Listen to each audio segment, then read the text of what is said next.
What's up, world? It's your boy Trey _GT back for another episode of the G.Taylor Show. Hope that your January is coming off to a new year's Q1 top of 2025. Hope that everything is going smooth for you. If you like me in Virginia, we have had a few snow days, and so we've been dealing with that as we go forward and preparing for the closure, the open of schools, not going back, staying back, things like that, right? So hope everybody's safe, pretty much. I was on another podcast today, and I recorded today on my own podcast, and I was just thinking, I was looking through my episodes, and I thought that, I said, you know what? I saw the road to DSW, and the episode I did, and I was like, oh man, I haven't done a update, right? I haven't done an update from the fall semester of my DSW program and what it's been like since, navigating that space. So I wanted to hop on here today to discuss that. Make sure you should like, share, subscribe to the podcast. Let me know what you think. We're on Apple Podcasts, Spotify, all your digital streaming platforms. And also make sure you just like, share, subscribe to the YouTube page, the G.Taylor Show. Share with somebody that might be, listening. So I know I get a lot of questions about, getting the DSW, why did I chose the DSW, why I chose it between the DSW and the PhD. Do I need the DSW for, since I already have the LCSW, what am I looking to do, right? And I've answered that in a new podcast episode I did with one of my classmates, and that's going to come out shortly. We'll talk about that. But, and I've talked about that before, and so we want to get past that. I want to share my fall semester journey working on my DSW and what was that experience like for the fall semester. So I'm currently a full-time student at University of Kentucky in a DSW program. It's a 2-year program, or it can be 2-year, 2.5. Part-time, I think, is a 3-year program. I'm just trying to knock this thing out as quick as possible. And so hopefully, if all things go well between now, summer, and spring, and fall, and the spring, I'll graduate next spring in 2026 with my DSW degree, which is perfect for me. I can't give a lot more time and energy to education as a student, more so as an academic professor. I can. Now, so I took 3 classes this fall semester. I also taught 3 classes this semester, and I also still had personal life, family life, church life, things of that nature, and balancing all of that, everything.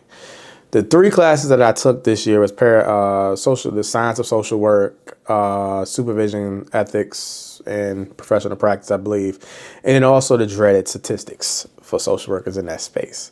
I will say that those 3 classes, they were definitely different.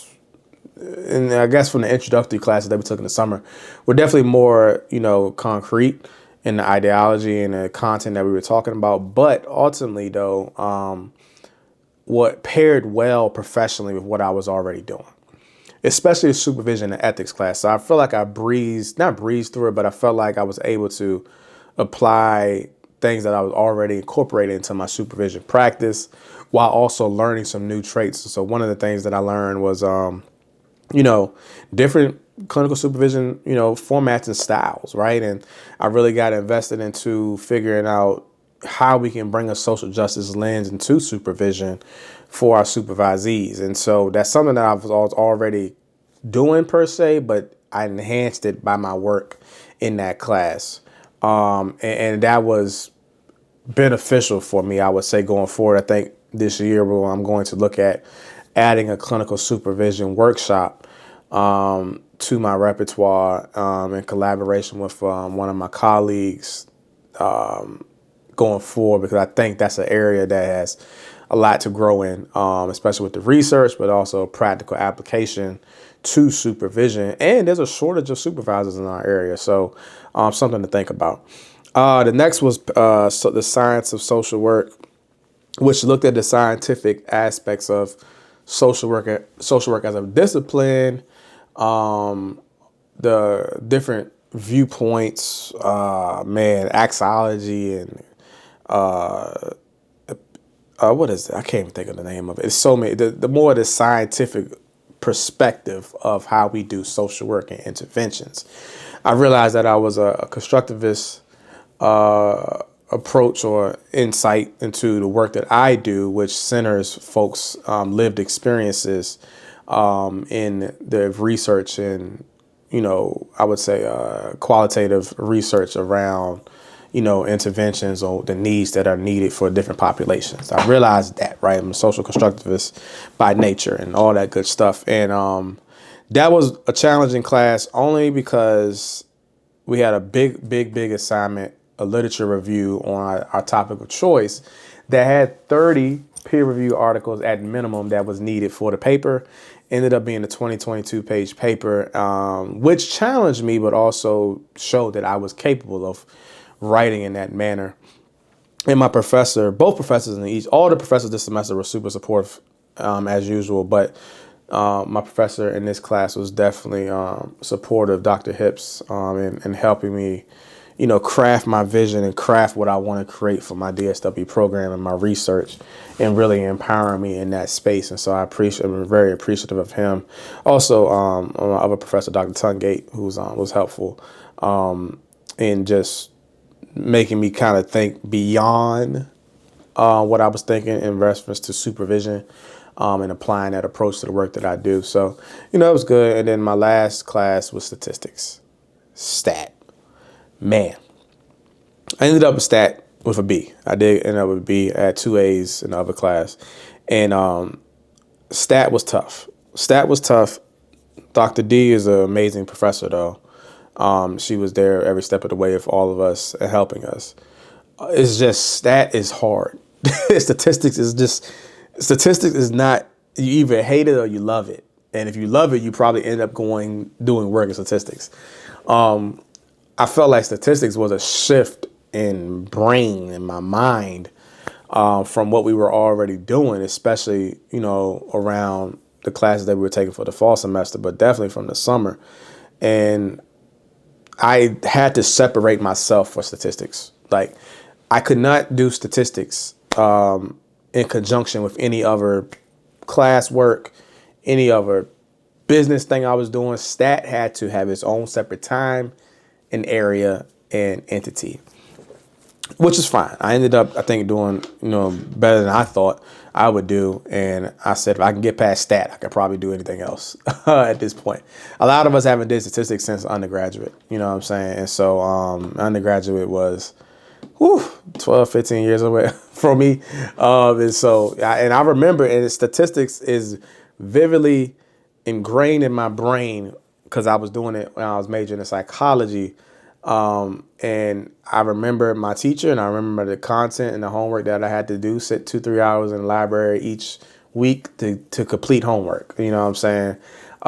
And so that's ingrained in my undergraduate experience. I always talk about that. Now, I think, again, the DSW program, again, I'm in the full-time. I do have the option, if I want to, drop the part-time. And I considered it. I definitely consider it just for the weight of the work. But my thought was this. I'm taking 3. I'm doing 3. I got a lot of things going on. I knew if I can get through this fall semester unscathed, that I could finish this program and get through these classes.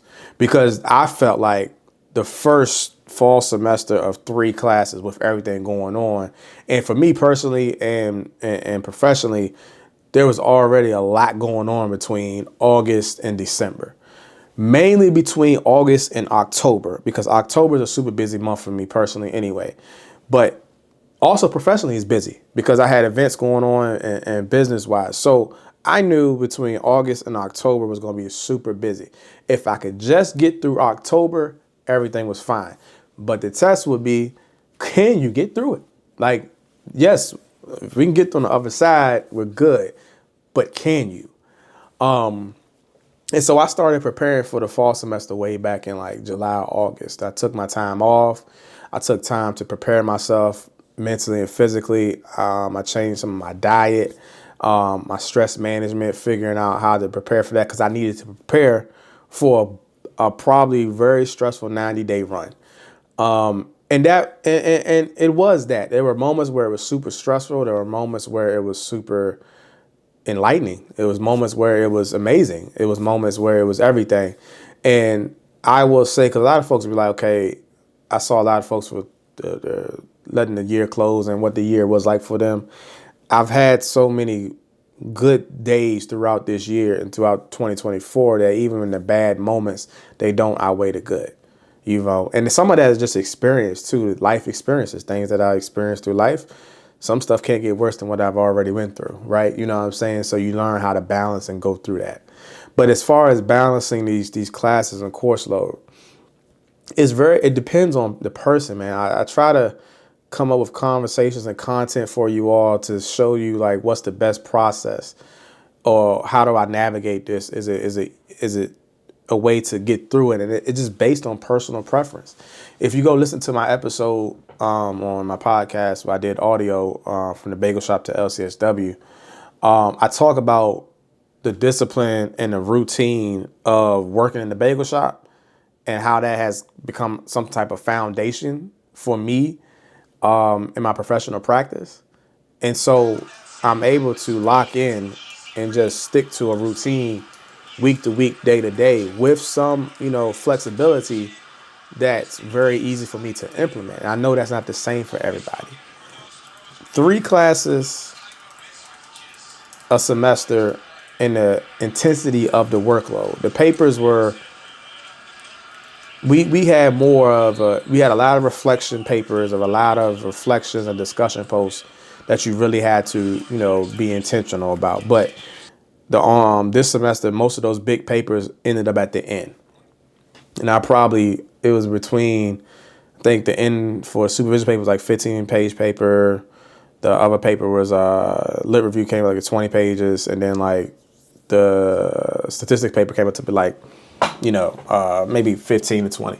So I think like it was a buildup and you worked on pieces of your paper throughout the semester, which is good. I could very much see though, depending on the type of work that I do, because I do have flexibility, a little more flexibility in academia. I could see somebody struggling with managing those 3 classes and everything else going on. If you got a family or something else going on, it might be a little bit less stressful if you don't have a family because, you can kind of navigate a little bit more. But I'm not saying that's not the case either. You might still be dealing with, personal stuff that comes up. So I would say the fall semester was challenging, very tedious. This program is very tedious, but it's doable. But you're going to have to really be intentional about your self-care, right? You're going to have to be very intentional about your self-care, how you take care of yourself mentally, physically, and spiritually. And then your support group, friends, family, professional support, things of that nature. Breaks. How do you take breaks? When do you take breaks? I was just sharing on a podcast today that I also didn't get into that habit. I didn't force myself to do work if I couldn't do it.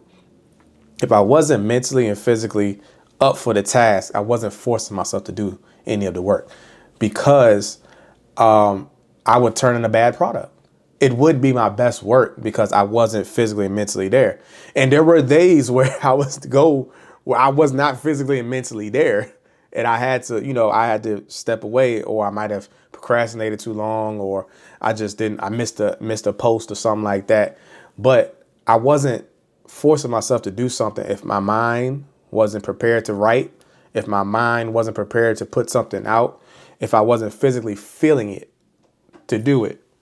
And a part of that is also understanding too that I got to make sure that I'm taking care of myself mentally and physically. So I'm exercising, I'm working out. I'm also, putting the right fuel in my body to be prepared, right, for the work that I need to do. And so, my vitamin schedule, my vitamins that I'm taking, for each and every day, getting good sleep, which can, vary, and then also taking breaks, taking time to, go on vacation or do something I enjoy, or, one of the biggest things that I was able to do this year was to go to a speaking engagement and take my kids, right? And take my family, take my wife. And it was also kind of a vacation trip to just unwind and relax. And that was something that I've been wanting to do for a long time. But again,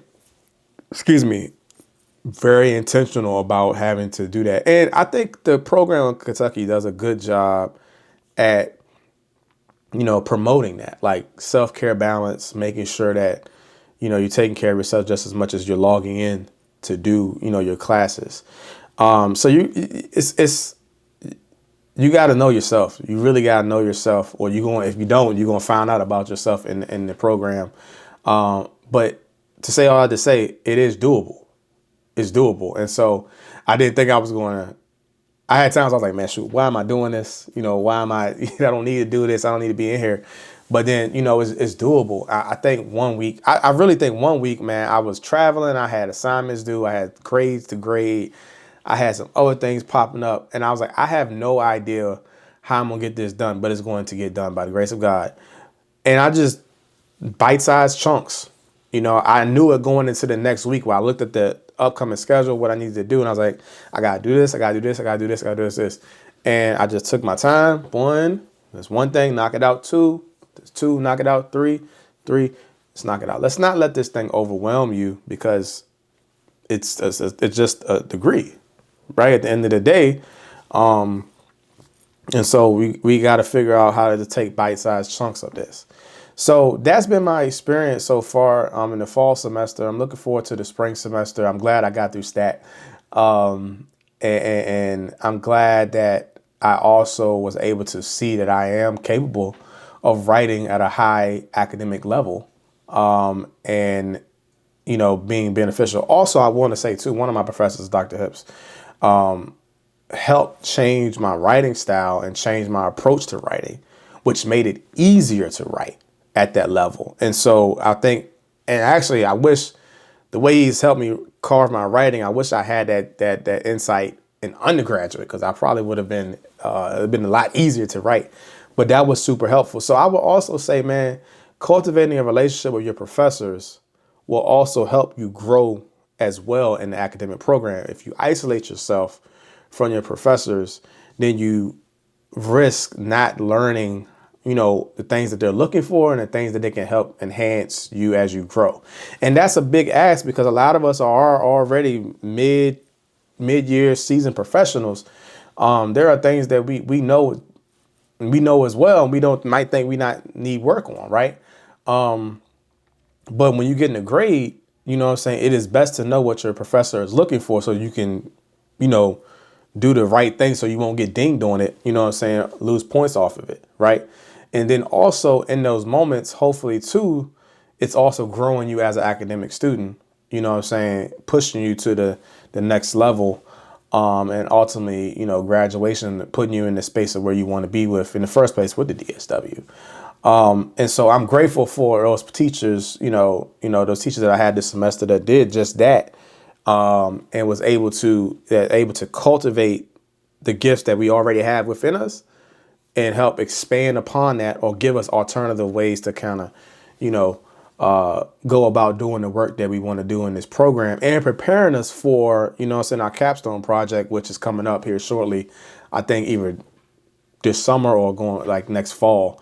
The other thing I like too was that, real quick, and pause 1 second. Okay, we're back. Just had a little mishap. So I was going to say, so one of the things that I thought was cool this semester too was that, so we went to CSWE this year, and CSWE, Council of Social Work Education, is an opportunity where, academics, different social work programs come together for their annual program meeting. People present research, look for jobs, academic jobs, and things of that nature in social work. And so it was important for my university to go, as I'm teaching at, to discuss, we were in the process of getting accredited, which we did get accredited. So we do have an accredited MSW program at Virginia State University. It specializes in trauma-informed care. We are not the first, but we are the first to specialize in trauma-informed care. And so we went there, did that. But Dr. Escobar Ratliff, part of the Kentucky, the director for the DSW program, She organized. She found out, a bunch of us were going to CSWE, and she organized the opportunity for all of us to meet with one another. So it was cool because I met some of my colleagues that I was in class with. I met folks who are getting ready to graduate, and asked them about their experience. I met future professors, which I'm very excited about because one of the professors that's in the administration and leadership track, she started talking about social entrepreneurship, which is something I'm really passionate about. And so I can't wait to have her as a teacher, professor, to learn from her. And then I got to meet some of my professors from my summer session. So I was able to meet one of my professors from my summer session and meet him in person. And so I thought that was really cool because, it is an asynchronous online program, but, this opportunity to have conversation, to dialogue and fellowship, share different experiences was super helpful in meeting everybody in person. And so I'm thankful for that. I don't know, man, like, every program has their stuff, right? Everybody, and that's just anything, departments or whatever you work into. And I was saying this, I'm not knocking, any of my other programs that I went to, VCU or Mason. But I felt like with Kentucky, at this point, this DSW program has been super supportive. Now, I still got, 1, 2, 3, 4 more semesters to go. And I'll, update as we go forward. But I've never felt more supported in the academic program as a student than I have so far with Kentucky. So much so it's like scary. It's scary how much support you get in those spaces. I don't know what's going on. I don't know anything else beyond that. But as a student, it feels supportive. And like I said, it feels like, we don't want you to fail at this point unless, you're not doing what you're supposed to at all. But our goal is to enhance and make you grow professionally and academically in that space. So, challenging this fall semester, but doable. Tedious, but doable. Time management, big thing. But communicate with your professors. If, something goes wrong, life happens, they're open to that. At least from one of my professors that I've had so far understand at least, the openness around life happens, right? And, things happen. And so that's inclusive. I've always tell people, though, even my students, like, communicate with me.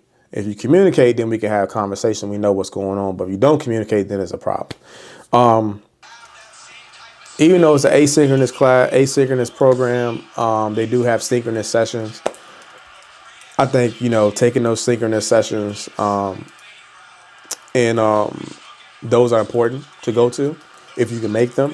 They're not mandatory, but if you can make them, prioritize going to the synchronous sessions just because, one, you get to see, fellowship more of your colleagues, your classmates, but also, you put a face to a name. You have that intimate one-on-one session if you need to with your professor. And then also as you go forward, which one of a director said as well, Dr. Escobar Ratliff said same thing. When you start looking at about graduating, getting jobs and needing recommendations, especially if you need recommendations for like fellowships or, scholarships, things like that. I know it's counterintuitive a little bit, but if you're not attending the in-person synchronous sessions or the professor doesn't know you beyond just turning in assignments, it's going to be hard to get that reference that you need, going forward. And so, but that is something that I've always included in my academic process is making sure that my professors knew who I was beyond just being a student in the class. They know about my goals and aspirations of what I'm looking to do, what I'm interested in, things like that. And so by me sharing what I'm interested in too, my professors have also poured into me around like, possibly, publishing articles or publishing papers, articles that are pertinent to the research that I want to do in my capstone, Even, looking at applying for different conferences that come up, submitting proposals. I was already doing that. But the fact that they reaching out to ask, to ask, if, support that as well, speaks volumes too. And so this is just as much, you're not just a student, you're also a professional with your professors as well. So I would take those same networking opportunities to make sure that you're also present with, your professors, your classmates, because you don't know what opportunities are out there. You know what I'm saying? So making sure that you cultivate, I'm not say share everything, right? You don't have to share everything, but sharing some of your interests, things that you're, passionate about might also open up opportunities that you might not have access to or didn't think about, or somebody else, your professor, your classmate is, see it in passing and say, did you see this, or have you looked into this?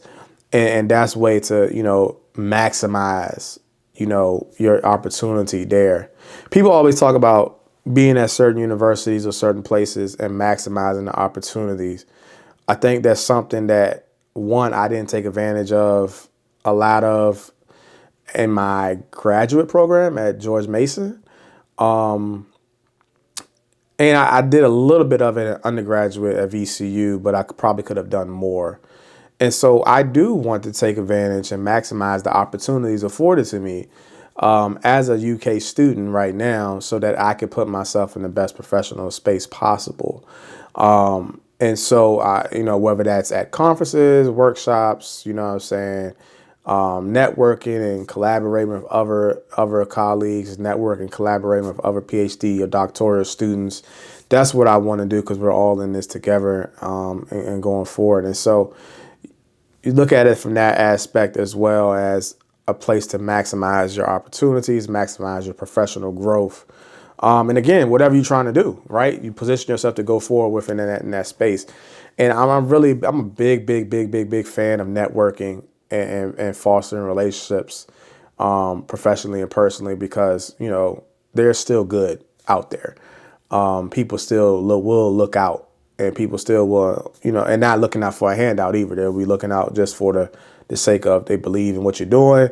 They see it as an opportunity, you know what I'm saying? And so they're going to look out for you. And so I still believe in people, even though sometimes the world can be very, very, very cruel and inhumane. But I still think there's some good out there. So, seeing a lot of that. And so, again, I think that I'm excited to, and I will say this, I've seen some things that I've already have started to implement in my professional work and practice, that's applicable to, down for me to teaching the new students, new social work students, supervision, or just in workshops in general, where I'm doing workshops and just, shifting the content, shifting the conversation, looking at different, research and things that have been done, and implementing what I've been using in my actual, my papers and my discussion posts, and putting into real world practice as well. So there has been this also, simultaneously addition to my professional practice by engaging in my academic student life in the DSW program. So there has been a lot of benefits so far, in engaging as a student in this program that I'm seeing happening right in front of my eyes. So I am excited to see what the spring semester brings.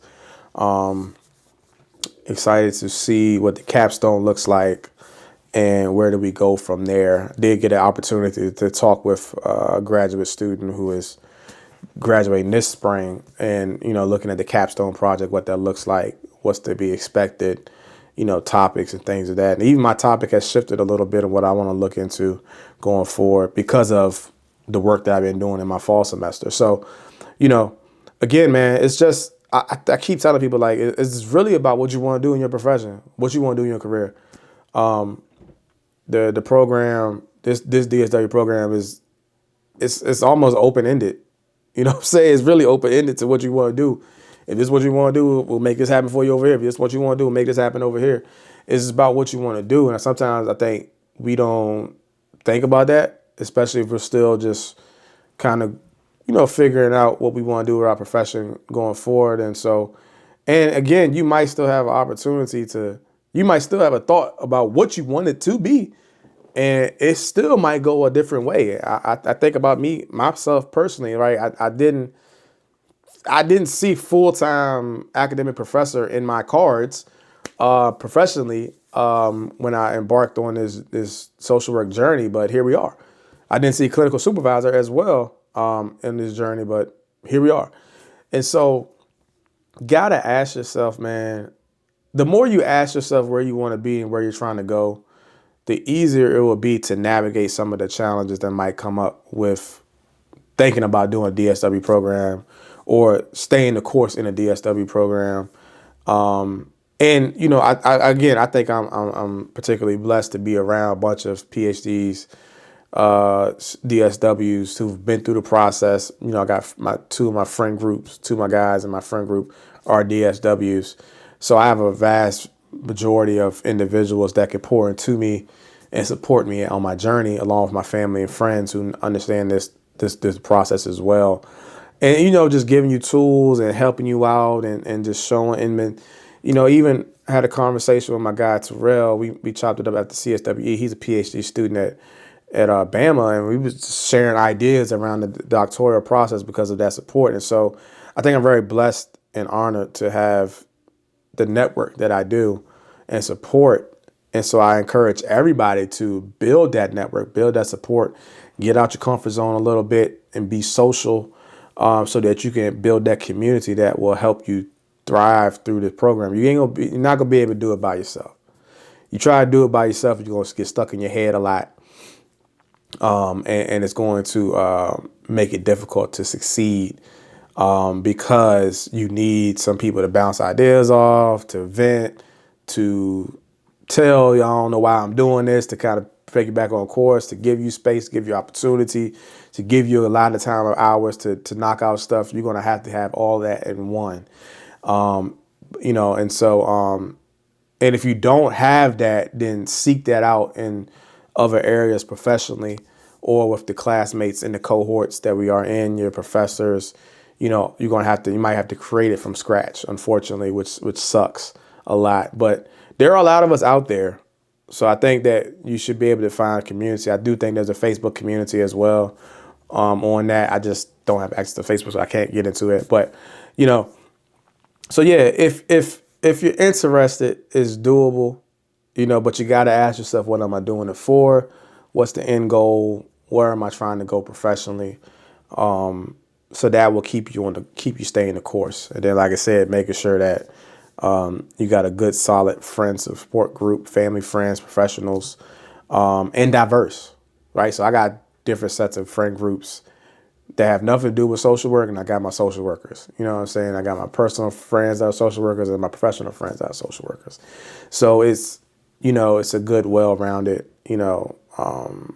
support group. And then also, having a conversation with the professors, making sure they know you beyond just being a student in the class. Because there are supports as well. They're professional supports, you know what I'm saying? And moving past our own pride and ego around what we already know, what we've already accomplished in our social work, practice, but moving beyond that so that we can get poured into, so that we can get to the next level of what we want to do in the profession as well. That's very important. So yeah, man, it's been a journey, but it's been a challenge, but it's good. It's doable. I'm still here intact. It wasn't, and like I said on one of my other podcasts I did today, I've been through so much in my life personally, and I've had my share of low experiences in undergraduate and graduate that it's hard to even, mentally put myself, back in that space because I know how to navigate it now. You know what I'm saying? I know how to navigate those challenges, and that just comes with life experiences. Whether that's personal or professional. You know what I'm saying? And so I'm pretty sure I'll have some other challenging, areas coming up through the rest of this program. But, I've been through some, I've already had these lower moments in the other places. So I'm not too stressed or too nervous about it. I'm ready to just knock it out and get it done. And so, but yeah, it's been a good experience so far for the first 2 semesters. We're going into the spring semester this spring. So I'll give you an update at the end of this semester, as that'll be a full year. And then I'll, let you guys know what it looks like going forward after after we finish, get through the capstone and complete it. All right. Like, share, subscribe to the podcast. Again, we're on Apple Podcasts, Spotify, all the digital streaming platforms. Again, like, share, subscribe to the YouTube channel, The G.Taylor Show. Make sure you come on there. If you got questions or comments, anything that you want to learn more about, please feel free to comment and let me know, and then we'll talk about it and see what happened. All right. Y'all.